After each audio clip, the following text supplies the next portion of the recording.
Salam sejahtera untuk kita semua. Assalamualaikum warahmatullahi wabarakatuh. Saya atas nama Rianto Alejandro Brak Padang dengan NIM 1622042001 ingin menjelaskan sedikit tentang mekanika fluida sebagai tugas final dari mata kuliah mekanika fluida. Masuk ke bab 1, mekanika fluida.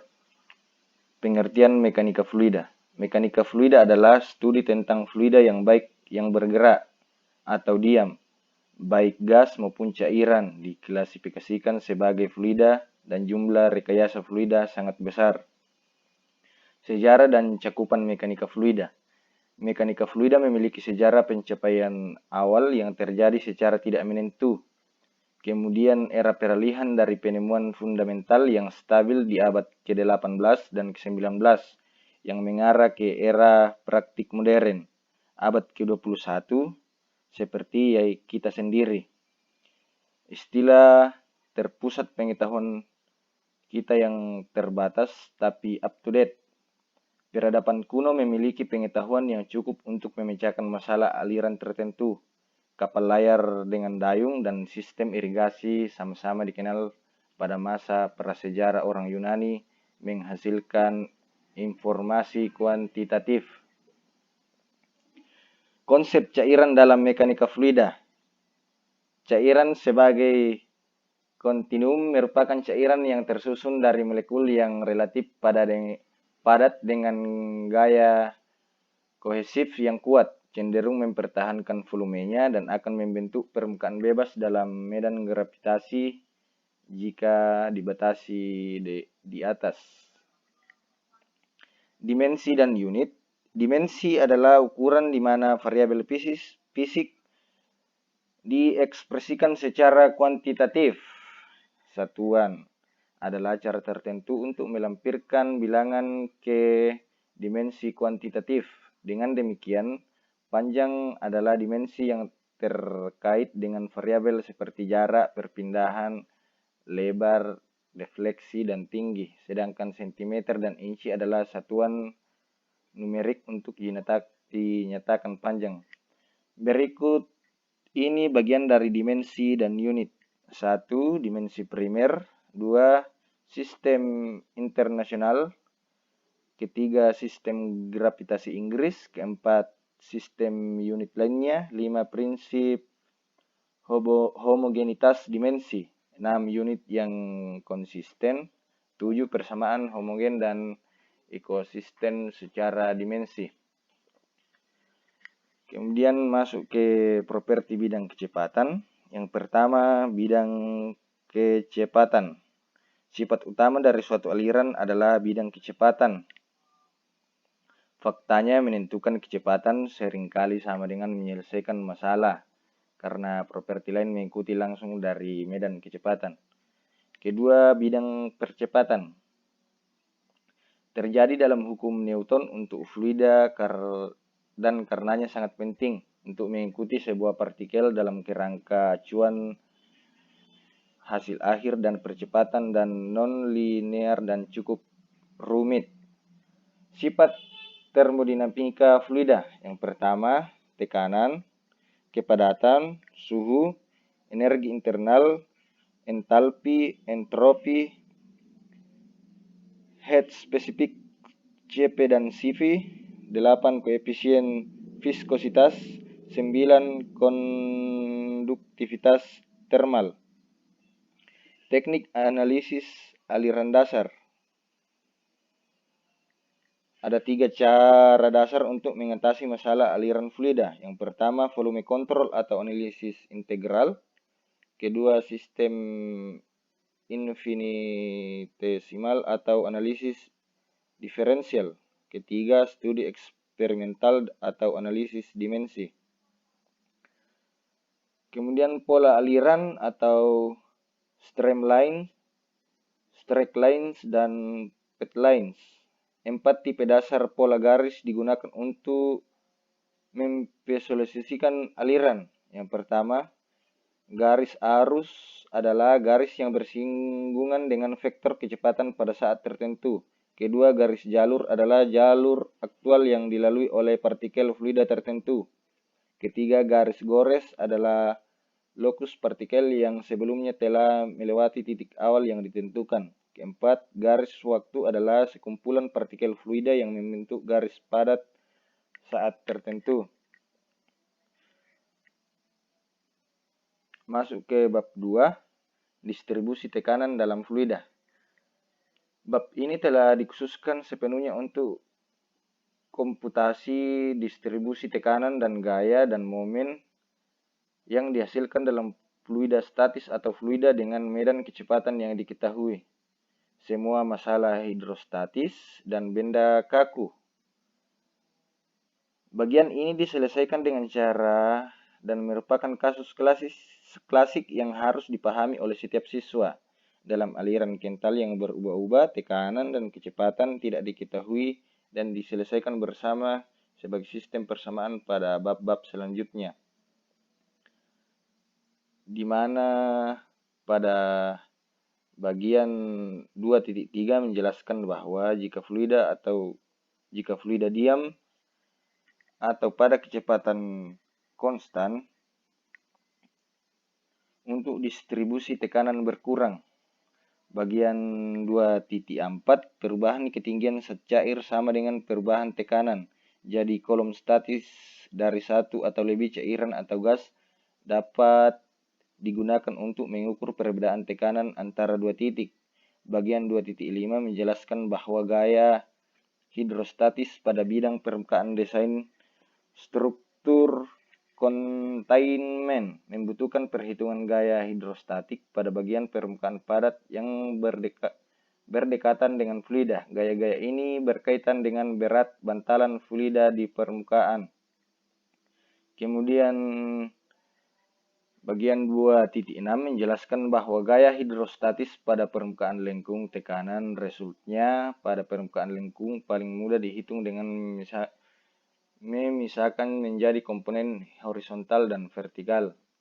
Bagian 2.7 menjelaskan bahwa gaya hidrostatis dalam cairan berlapis untuk bidang dan permukaan lengkung. Di bagian 2.5 dan 6 hanya valid untuk fluida dengan kecepatan seragam jika fluida dilapisi dengan densitas yang berbeda. Bagian 2.8 menjelaskan bahwa daya apung dan stabilitas, prinsip yang sama yang digunakan untuk menghitung gaya hidrostatis pada permukaan dapat diterapkan pada gaya tekanan bersih pada benda yang benar-benar terendam atau terapung. Hasilnya adalah dua hukum gaya apung dan yang ditemukan oleh Archimedes pada abad ketiga. Yang pertama, sebuah benda yang tenggelam dalam fluida mengalami gaya apung vertikal yang sama dengan berat fluida yang dipindahkan. Kemudian yang ditemukan oleh Archimedes yang kedua, sebuah benda terapung menggeser beratnya sendiri dalam fluida yang mengapung itu. Bagian 2.9 menjelaskan bahwa distribusi tekanan dalam gerakan benda kaku. Dalam gerakan benda kaku, semua partikel digabungkan dalam terjemahan dan rotasi dan tidak ada gerakan relatif antara partikel. Tanpa gerak relatif tidak ada renggangan atau lain renggangan sehingga istilah kental pada persamaan.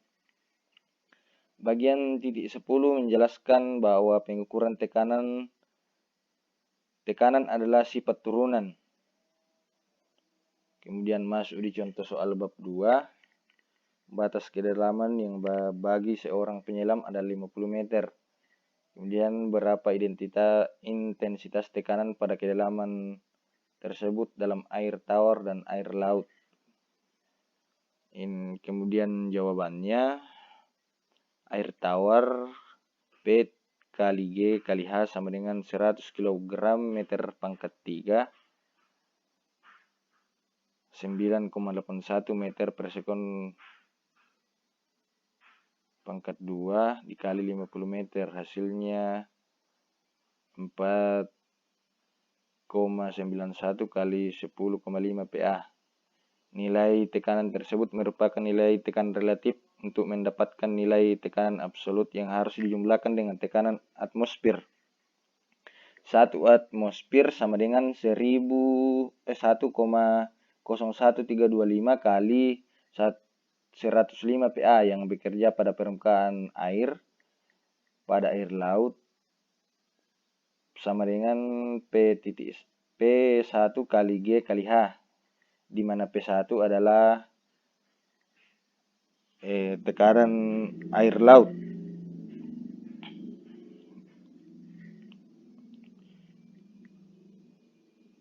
Kemudian masuk di bab 3, hubungan integral untuk volume dan kontrol.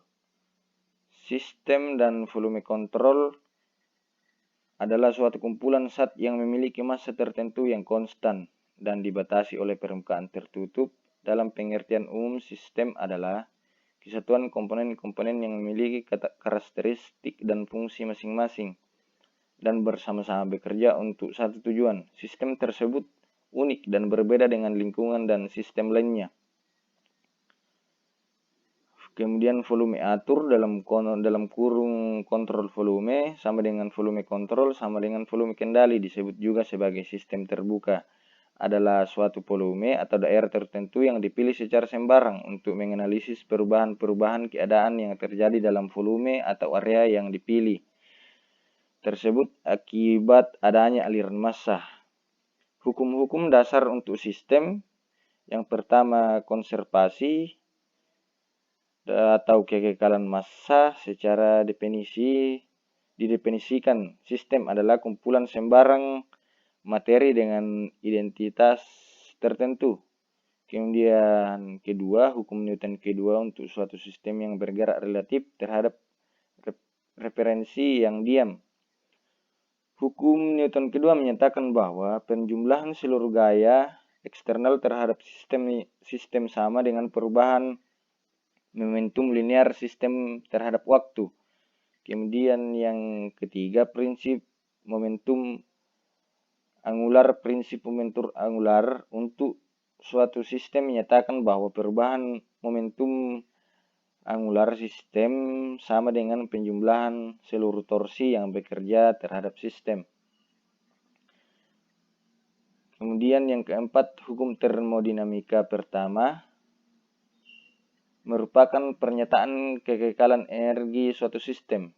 Kemudian yang kelima, hukum termodinamika kedua, jika sejumlah panas 8 K ditransfer terhadap suatu sistem pada temperatur, hukum kedua termodinamika dinyatakan bahwa perubahan entropi dalam sistem. Penerapan, kemudian bagian yang kedua, penerapan persamaan volume atur terdiri dari persamaan kontinuitas adalah hukum kekekalan massa menyatakan bahwa massa di dalam suatu sistem konstan terhadap waktu. Kemudian yang kedua, persamaan momentum linear berdasarkan persamaan hukum Newton kedua untuk sistem yang bergerak relatif terhadap koordinat sistem inersialnya. Demikianlah sedikit penjelasan singkat saya dari mata kuliah mekanika fluida yang saya ketahui. Baik, lebihnya mohon dimaafkan. Assalamualaikum warahmatullahi wabarakatuh. Salam sejahtera untuk kita semua.